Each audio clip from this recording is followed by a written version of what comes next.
Quand vous pensez à l'amour, vous imaginez probablement des couples se tenant la main ou partant ensemble vers le coucher du soleil. Vous vous imaginez peut-être en train de tomber amoureux de la personne de vos rêves. Vous avez peut-être même une liste de choses que votre compagnon idéal devrait représenter. Le fait est que de nombreux facteurs biologiques entrent en jeu dans le fait de tomber amoureux. L'amour étant trop idéalisé dans la culture actuelle, vous ne connaissez probablement pas ces faits scientifiques sur l'amour. Tomber amoureux est excitant. Les couleurs semblent plus vives, les obstacles semblent disparaître. Le monde entier est plus beau grâce à notre nouvelle relation amoureuse. Bien que cela puisse sembler vrai sur le moment, certains de ces sentiments forts sont dus à des substances chimiques libérées dans le cerveau. Bien que la science derrière l'amour ne soit pas extrêmement romantique, il est assez fascinant de réaliser la complexité de notre corps. Laissez-nous vous présenter quelques théories et faits intéressants sur l'amour qui vous en apprendront beaucoup sur ce phénomène passionnant, sans pour autant lui retirer son romantisme et sa poésie. Indice numéro 1, tomber amoureux est aussi addictif que la cocaïne ou la nicotine. La dopamine, une substance chimique qui est libérée pendant la phase initiale d'attraction de la relation, est également activée lors de la consommation de cocaïne et de nicotine.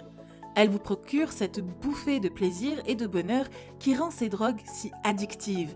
Elle favorise également la libération de testostérone, qui est essentielle à l'attraction. On suppose que tomber amoureux serait la drogue de choix la plus sûre si vous deviez choisir entre les trois. Indice numéro 2, l'amour peut littéralement vous rendre fou. Ce que vous savez, ou ne savez peut-être pas sur l'amour, c'est qu'il peut conduire à un engouement sérieux. Les mêmes niveaux de sérotonine qui provoquent l'engouement se retrouvent chez les personnes souffrant de troubles obsessionnels compulsifs, qui sont des troubles anxieux. C'est probablement la raison pour laquelle vous ne semblez pas pouvoir penser à quelqu'un d'autre lorsque vous êtes tombé amoureux. Indice numéro 3, les cœurs des amoureux battent en synchronisation. Mon cœur bat pour toi. Dites-vous souvent cela à votre partenaire? Scientifiquement, vous n'avez peut-être pas tort. Selon une étude menée par des chercheurs de l'Université de Californie, le cœur des amoureux bat au même rythme. L'étude a révélé que le rythme cardiaque et le rythme respiratoire des couples qui entretiennent une relation romantique se synchronisent lorsqu'ils s'assoient l'un en face de l'autre, pendant environ 3 minutes. D'ailleurs, en parlant d'une relation romantique, si vous souhaitez faire plaisir à votre partenaire ou un bien-aimé, n'hésitez pas à visiter notre site mybeloved.fr. Nous proposons des cadeaux uniques et 100% personnalisables pour toutes les occasions. Vous trouverez le lien dans la description. Indice numéro 4, les relations amoureuses peuvent changer votre comportement.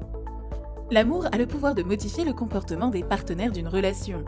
Selon une étude menée sur 245 jeunes couples pendant 9 mois, il a été observé que le fait d'être dans une relation diminuait le comportement névrotique et entraînait un changement positif de la personnalité des jeunes couples. Peut-être les partenaires sont-ils devenus optimistes et sûrs d'eux grâce aux émotions positives ressenties dans une relation. Indice numéro 5, un cœur brisé, ça existe. Saviez-vous que les gens peuvent souffrir d'un syndrome du cœur brisé? Selon l'American Heart Association, le syndrome du cœur brisé, également appelé cardiomyopathie, induite par le stress, peut également survenir chez les personnes en bonne santé. Il se caractérise par une douleur thoracique soudaine et intense due à une augmentation des niveaux d'hormones de stress. Cette affection est parfois confondue avec une crise cardiaque. Il peut se produire en raison de divers facteurs, notamment le décès d'un être cher, un divorce, une rupture ou une séparation physique, et une trahison ou un rejet romantique. Indice numéro 6, même regarder la photo d'un être cher soulage la douleur. Même si l'on sait depuis longtemps que la présence d'un être cher joue un rôle important dans l'amélioration de l'état des patients, il a été prouvé qu'il en va de même pour une photo de l'être aimé. L'expérience a montré qu'en cas de douleur, les participants à l'étude exposés à des photos de leur bien-aimé et à des jeux de mots divertissants voyant leur douleur diminuer, bien plus que ceux exposés aux mêmes jeux de mots divertissants et à des photos de connaissances. Indice numéro 7, les personnes ayant le même niveau d'attirance ont plus de chances de finir ensemble.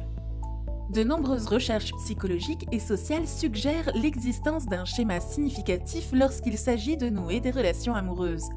Ce schéma s'explique par l'hypothèse de correspondance.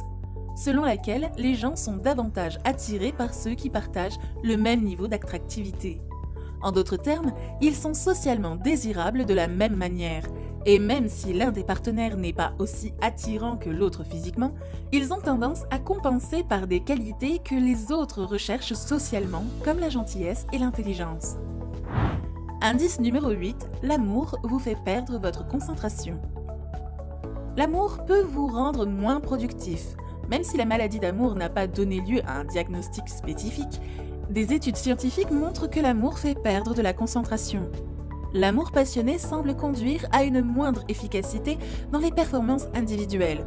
En bref, avoir continuellement quelqu'un à l'esprit vous fait perdre la capacité de vous concentrer. Indice numéro 9, les hommes tombent amoureux plus rapidement que les femmes. Alors que les femmes sont souvent perçues comme tombant amoureuses plus rapidement que leurs homologues masculins, une étude a révélé qu'en fait, les hommes ont tendance à tomber amoureux plus rapidement que les femmes. De plus, les hommes ont tendance à dire « je t'aime » en premier dans une relation. Bien qu'ils ne savent pas exactement pourquoi, cela pourrait être dû au fait que les femmes sont plus réticentes à admettre l'amour parce qu'elles ont plus peur d'avoir le cœur brisé. Indice numéro 10. Il existe 5 langages amoureux différents. Le langage de l'amour décrit les différentes façons dont les gens ressentent et manifestent leur amour, que ce soit sous la forme de services, de mots d'affirmation, de contacts physiques, de temps de qualité ou de cadeaux. Découvrir le langage de l'amour de votre partenaire vous aidera à mieux l'apprécier. Indice numéro 11, l'amour a aussi des pouvoirs de guérison. On dit que le temps et l'amour peuvent guérir toutes les blessures. Et ils ont peut-être raison. Des recherches ont montré qu'il existe un lien entre le stress et la vitesse de guérison des blessures. Une étude a été menée auprès de 42 couples mariés âgés de 22 à 77 ans, a montré que la cicatrisation des plaies était plus lente chez les couples dont le mariage était instable et que l'hostilité entre les couples ralentissait la guérison des plaies. Indice numéro 12. L'amour peut réduire votre souffrance. L'amour peut faire disparaître votre douleur, et pas seulement la douleur émotionnelle. Lorsque les gens sont amoureux, leur vie et leur humeur changent, tout comme leur façon de ressentir et de subir la douleur. De forts sentiments d'amour passionnel peuvent soulager la douleur physique, un peu comme la prise d'un antidouleur. Bien sûr, cela ne signifie pas qu'être amoureux vous rendra imperméable à la douleur, mais c'est intéressant à prendre en compte. Indice numéro 13, l'amour vous fait goûter les choses différemment. Les aliments ont-ils un goût plus sucré lorsque vous êtes amoureux? Ce n'est peut-être pas que votre imagination. Dans une étude qui confirme cette notion, il a été demandé à un groupe de participants d'écrire leurs pensées sur l'amour, à l'autre groupe d'écrire sur la jalousie, puis aux 2 groupes de manger des bonbons et du chocolat amer. Le premier groupe, celui qui a écrit sur l'amour, a jugé les aliments plus sucrés que celui qui a écrit sur la jalousie. Lors d'une expérience similaire, les participants ont été invités à écrire sur l'amour et la jalousie, mais on leur a donné de l'eau à la place des bonbons. Une fois encore, le groupe qui a décrit l'amour a dit que son eau avait un goût sucré. Pour conclure, la science de l'amour est à la fois simple et complexe. Comme tout autre domaine scientifique, l'amour suscite également des chocs et de l'excitation chez les chercheurs et les gens. Il ne fait aucun doute que les recherches sur l'amour et la luxure sont souvent sensationnelles. Cependant, il est difficile de tirer des conclusions solides sur les différents aspects de l'amour, bien que les hormones jouent un rôle important dans votre histoire d'amour. La longévité et l'amour de votre relation dépendent en grande partie de vos choix. Si vous avez aimé la vidéo, dites-nous ce que vous en pensez dans les commentaires et n'hésitez pas à vous abonner.